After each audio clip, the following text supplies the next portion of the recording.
पिताजी जल्दी चलिए, वरना मैं आज स्कूल में देरी से पहुंचूंगा। मेरी टीचर बहुत गुस्सा करती है। हाँ हाँ बेटा, अभी चलते हैं, बस 2 मिनट रुको। तभी रमेश की पत्नी कमरे से बाहर आती है और रमेश से कहती हैं, सुनिए जी, आज शाम को आप ऑफिस से जरा जल्दी घर आ जाइएगा।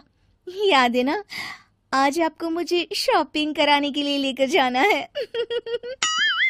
अरे भाग्यवान, इस महीने हाथ जरा तंग है। मेरी मानो तो शॉपिंग का विचार कुछ दिनों के लिए अपने दिमाग से निकाल ही दो। मैं तुम्हें अगले महीने पक्का शॉपिंग कराने ले जाऊंगा। अभी मुझे चलना चाहिए, वरना राजू को स्कूल पहुंचने में देर हो जाएगी। देखिए जी, अब आपके ये बहाने पुराने हो चुके हैं। मैं कुछ नहीं जानती।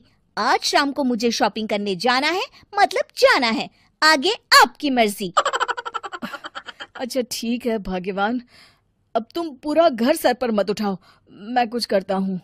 इतना कहकर रमेश अपने बेटे राजू को लेकर वहां से चला जाता है। घर से निकलने के लिए रमेश जैसे ही अपनी मोटरसाइकिल शुरू करता है, तभी उसकी माँ उसे आवाज देकर कहती है, अरे रमेश, आज शाम को मुझे कुछ पैसे दे देना। याद है ना, मैंने तुझसे कहा था कि मुझे मंदिर में चढ़ावा चढ़ाना है। अरे माँ, मेरी तनख्वाह आने में अभी 10 दिन बचे हैं। अभी मेरे पास बिल्कुल पैसे नहीं है। हाँ, मेरी तनख्वाह मिलते ही मैं तुम्हें पैसे दे दूंगा। रमेश की माँ चिढ़कर कहती हैं, अरे तेरा दिमाग तो खराब नहीं हो गया? मैंने तेरे भरोसे मंदिर के पुजारी जी से वादा कर दिया है और तू कह रहा है कि पैसे नहीं है। अब मैं पुजारी जी को क्या जवाब दूंगी? तुझे तो मेरी इज्जत की भी कुछ परवाह नहीं है। अच्छा ठीक है माँ, अब तुम गुस्सा मत करो, मैं शाम तक कुछ इंतजाम करता हूँ। इतना कहकर रमेश वहां से चला जाता है। फिर दोपहर को जब रमेश अपने दफ्तर में बैठा होता है, तब उसे अपनी पत्नी और माँ की बातें याद आती हैं। रमेश अपने दफ्तर के एक साथी मोहन से कुछ रुपए उधार मांगता है। अरे भाई मोहन, मेरा एक छोटा सा काम कर दो, मुझे कुछ रुपयों की सख्त जरूरत है।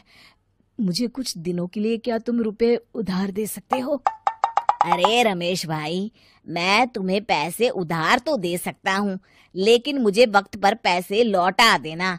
वैसे भी मेरा मानना है कि दोस्ती यारी में कभी पैसों का व्यवहार नहीं करना चाहिए। ये कहावत तो तुमने सुनी ही होगी कि उधार प्रेम की कैंची है। मैं नहीं चाहता कि पैसों को लेकर हमारा रिश्ता खराब हो। अरे मोहन, तुम बिल्कुल चिंता मत करो, मैं तुम्हारे पैसे वक्त पर लौटा दूंगा। फिर मोहन रमेश को पैसे दे देता है। शाम को घर आकर रमेश कुछ पैसे अपनी माँ को देता है और साथ ही अपनी पत्नी को भी शॉपिंग कराने बाजार लेकर जाता है। रमेश की पत्नी और उसकी माँ का स्वभाव जरूरत से ज्यादा खर्चीला होने के कारण दोनों हमेशा बेवजह पैसे खर्च करती हैं। फिर एक दिन, सुनिए जी, अगले हफ्ते हमने छुट्टियों में कहीं बाहर जाने का प्लान बनाया था।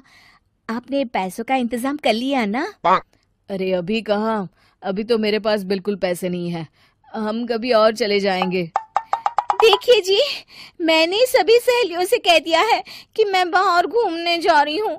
अगर मैं नहीं गई तो सब मुझ पर हंसेंगी। आप कहीं से भी पैसों का इंतजाम कीजिए जी। इतना कहकर रमेश की पत्नी वहां से चली जाती है। वहीं दूसरी तरफ रमेश की माँ भी तीर्थ यात्रा जाने की जिद करती है और रमेश से पैसे मांगती है। फिर अगले दिन रमेश एक सेठ से पैसे उधार लेकर अपनी पत्नी और बेटे को घुमाने ले जाता है और अपनी माँ को भी तीर्थ यात्रा पर भेज देता है। लेकिन जैसे ही रमेश अपनी छुट्टियां बिताकर वापस आता है, कर्जदार उसका जीना मुश्किल कर देते हैं। इतना ज्यादा कर्ज एक साथ अपने ऊपर देख रमेश काफी परेशान रहने लगता है। फिर एक दिन राजू की स्कूल की फीस वक्त पर न भर पाने के कारण रमेश को स्कूल में बुलाया जाता है। स्कूल के प्रिंसिपल साहब रमेश को सख्त हिदायत देते हैं कि अगर वक्त पर स्कूल की फीस नहीं भरी गई तो उनके बेटे का नाम स्कूल से काट दिया जाएगा। अपने बेटे की स्कूल की फीस भरने के लिए रमेश अपने दोस्त गिरधारी से कुछ पैसे उधार ले लेता है और स्कूल की फीस भर देता है। रमेश की माँ और उसकी पत्नी खर्चे और घर की जिम्मेदारी संभालते संभालते धीरे धीरे रमेश पूरी तरह कर्ज में डूब जाता है और तभी एक दिन दफ्तर में काम करते समय रमेश की तबीयत अचानक बिगड़ जाती है और वो बेहोश होकर गिर पड़ता है। उसे जल्दी से पास के एक अस्पताल में भर्ती कराया जाता है। रमेश के घर वालों को ये बात पता चल जाती है तो वे सभी अस्पताल पहुंचते हैं।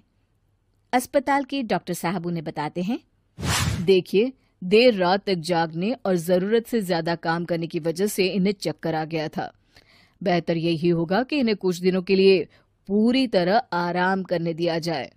रमेश की हालत देखकर उसके बेटे राजू को बहुत गुस्सा आता है और वो अपनी दादी और माँ से कहता है, माँ, दादी, मैं इतना छोटा हूँ, फिर भी मैं इतना समझता हूँ कि पिताजी दिन रात दफ्तर में काम करके पैसे कमाते हैं। पिताजी अकेला पूरा घर संभालते हैं और आप दोनों अपने फिजूल के खर्चों के लिए उन पर दबाव डालते रहते हैं। आज पिताजी की हालत के जिम्मेदार तो आप दोनों हैं। राजू की समझदारी भरी बातें सुनकर रमेश की माँ और पत्नी को अपनी गलती का एहसास होता है और दोनों की आंखों में आंसू आ जाते हैं। फिर कुछ दिनों के बाद रमेश की तबीयत एकदम अच्छी हो जाती है और वो पहले की तरह अपने काम पर जाने लगता है। रमेश की माँ और पत्नी अब उसे किसी प्रकार की कोई तकलीफ नहीं देते और ना ही उससे किसी चीज की मांग करते हैं। फिर देखते ही देखते रमेश अपने कर्ज के सारे पैसे चुका देता है। उसकी जिंदगी पहले की तरह अच्छी हो जाती है और वो अपने परिवार के साथ खुशी खुशी रहने लगता है। शिक्षा, हमारे रिश्ते एक तराजू की तरह होते हैं जिसकी दोनों ओर जिम्मेदारी और समझदारी का वजन बराबर होना चाहिए।